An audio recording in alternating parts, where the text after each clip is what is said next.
Banjir terjang Belitang 3 Oku Timur, 73 rumah warga terdampak, semua korban dievakuasi.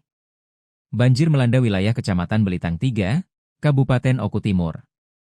Akibatnya, puluhan rumah warga terendam di sejumlah desa, dengan dampak terparah terjadi di Desa Nusa Jaya. Pemerintah Kabupaten Oku Timur bersama aparat dan instansi terkait bergerak cepat melakukan evakuasi dan penanganan darurat untuk memastikan keselamatan warga.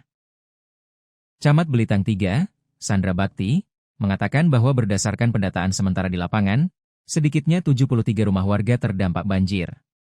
Ia juga menjelaskan, sejak laporan banjir diterima, pihak kecamatan langsung berkoordinasi dengan berbagai unsur terkait guna mempercepat proses penanganan di lapangan, mulai dari evakuasi warga hingga pemenuhan kebutuhan dasar.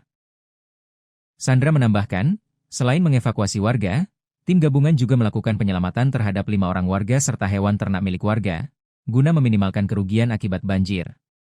Dalam upaya penanganan darurat, berbagai bantuan telah disalurkan kepada warga terdampak. Bantuan tersebut meliputi paket sembako dan beras dari Kapolres Oku Timur, 300 paket bantuan dari pemerintah Provinsi Sumatera Selatan, 500 porsi makanan siap saji dari program MBG, serta 40 porsi nasi bungkus dari DPPA.